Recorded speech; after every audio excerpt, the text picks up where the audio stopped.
ገለውታል እውነት ለመናገር ግን አንዳንዶች በዛን ወቅት ሩበን አሞሪም እድል ቢሰጠው ሌላ ታምር የሚሰራ አሰልጣኝ ነው ሲሉ ነበሩ ግን አሞሪምን ማንቸስተር ዩናይትድ ማባረሩ ቢዘገይም እንኳን የካሪክ መምጣት ይሄ ቡድን ከ13ኛ ደረጃ ተላቆ ተምዘግዝጎ 3ኛ ደረጃ ላይ እንዲቀመጥ አድርጎታል 13ን መሻገር ተስኖት ነበር በሩበን አሞሪም ዘመን ማለት ነው 13ን ማለፍ አቅቶታል በፈረንጆች ባይዘው 13 ገደቢስ የምትባል ቁጥር ናት እና እሷን ማለፍ በጣም ተቸግሮ ነበር ለካሪክ ምስጋና ይግባውና ባንዴ አምዘግዝጎ 3ኛ ደረጃ ላይ እንዲሆን አድርጎታል 61 ነጥብ ነው ያለው ሊቨርፑል 58 ነጥብ አለው ላንክሻየር ደርቢ ነው ትንቅንቃቸው ከባድ ነው ሁለቱም ተመሳሳይ ዋንጫ ያገኙ ቡድኖች ናቸው 20 ፕሪሚየር ሊግ ዋንጫ ያላቸው ቡድኖች ናቸው በነገራችን ላይ ሜሰን ማውንት በሚቀጥለው ዓመት የእንግሊዝን ፕሪሚየር ሊግ ዋንጫ ማንቸስተር ዩናይትድ ይወስዳል ሲል አስተያየቱን ሰጥቷል ስለዚህ ይሄ 3ኛ ደረጃን ለማግኘት የሚደረግ ነው በጎል ክፍያም የአንድ ጎል ልዩነት ነው ያላቸው አቻ ከተለያዩ በዚሁ ይቀጥላሉ ሊቨርፑል የሚያሸንፍ ከሆነ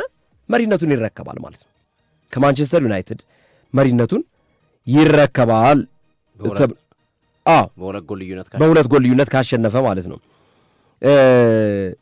ነገር ግን በአንድ ጎል ልዩነት ካሸነፈ ደረጃቸው አሁንም ይቀጥላል እኩል ነጥብ ይዘው እኩል የጎል ክፍያ ይዘው ማለት ነው ብዙ ያሸነፈው ማንቸስተር ዩናይትድ ስለሆነ ማለት ነው በአጠቃላይ በሁለት ጎል ልዩነት ካሸነፈ ደረጃውን ይረከባል አንድ ደረጃ ማሻሻል በእንግሊዝ ላይ ኢን ሚሊየንስ ብር ነው የሚያስገኘው ሶፊ ቢያንስ መካከለኛ ተጫዋች ወይም ደግሞ አንድ አዲስ ጀማሪ ተጫዋች በታችኛው ሊግ ሻምፒዮንሺፕ ላይ ምርጥ እንቅስቃሴ የሚያደርግን ተጫዋች ለመግዛት የሚያስችል ገንዘብ ነው የአንድ ደረጃ ልዩነት የሚያመጣው ማለት ነው እና ያንን ገንዘብ ማግኘት ይፈልጋሉ አንድ ደረጃ ባሻሻሉ ቁጥር አንድ ደረጃ ከፍ ባሉ ቁጥር ቫልዩ አለው ዋጋ አለው በእንግሊዝ ስለዚህ ከዚህ አንጻር የሚመዘን ጨዋታ ነው ከሌላው አንጻር እንኳን ከሻምፒዮንስ ሊግ ሁለቱም አጠናቀዋል ምንም ስጋት የለባቸው ማንቸስተር ዩናይትድ እንግዲህ በዚህ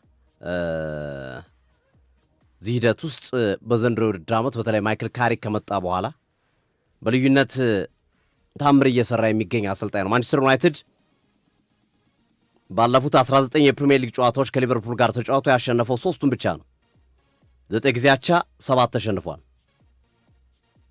ከ10 ዓመታት በኋላ ሊቨርፑሎች ደብል ለመስራት ማንቸስተር ዩናይትዶች ደብል ለመስራት ይጫወታሉ የመጀመሪያውን ዙር አሸንፈዋል አንፊልድ ላይ ኦልድ ትራፎርድ ላይ እሁድ ከደገሟቸው የማንቸስተር ዩናይትድ የደርሶ መልስ ድል ወይም ደብል በ10 ዓመታት ውስጥ ለመጀመሪያ ጊዜ ለመጨረሻ ጊዜ 2015-16 ነው ደርሶ መልስ ሊቨርፑልን ያሸነፉት ከዛ በኋላ አሸንፈው ታያቁ ሊቨርፑል ካለፉት 5 ከሜዳ ውጭ ካረጋቸው ጨዋታዎች 3ቱን አሸንፏል ከማንቸስተር ዩናይትድ ጋር አንዱን አቻ አንዱን ተሸንፏል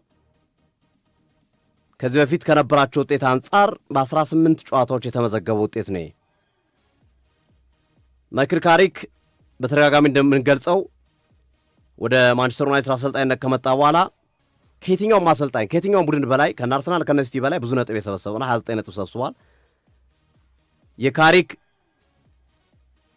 በ13 ጨዋታ ያስመዘገበው 9 ድል ሩበን አሞሪም በ20 ጨዋታ ያላስመዘገቡት ሩበን አሞሪም በ20 ጨዋታ ያላስመዘገቡትን ካሪክ በ13 ጨዋታ አስመዝግቧል ካሪክ በ13 ጨዋታ 9 ድል 2 አቻ 2 ሽንፈት አስተናግዷል ሩበን አሞሪም በ20 ጨዋታ 8 ድል 7 አቻ 5 ሽንፈት አስተናግዷል ልዩነታቸው ግልጽ ነው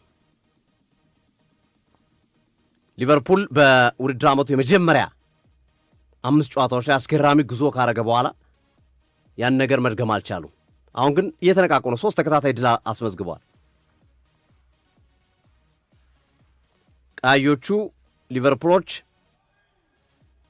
ከ12 የሊግ ጨዋታ ከነሱ በላይ የሆነ ቡድን ገጥመው ከ12 የሊግ ጨዋታ አንዱን ብቻ ነው ዘንድሮ ያሸነፉት በ7ቱ አቻውተዋል በ4ቱ ተሸንፈዋል ማንቸስተር ዩናይትድ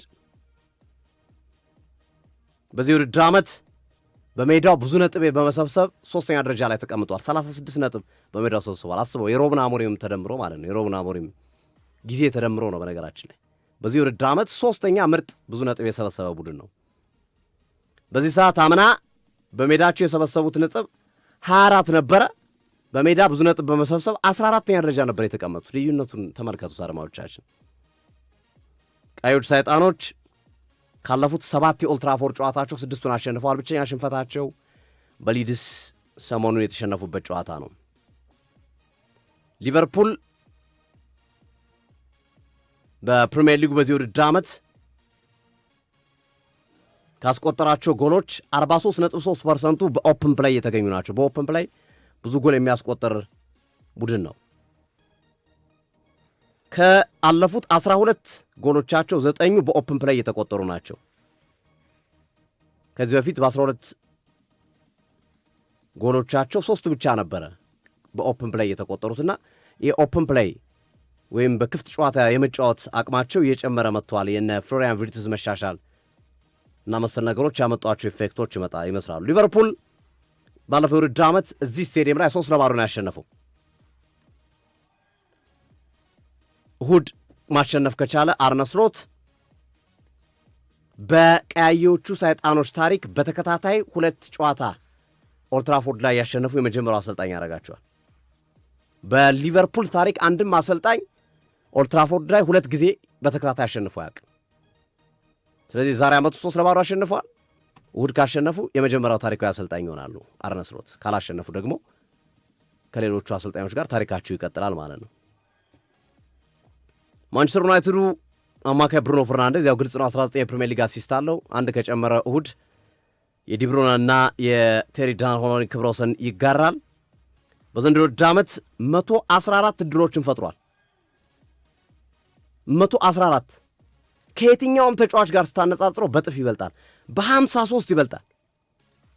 ሁለተኛ ደረጃ ላይ የሚገኘው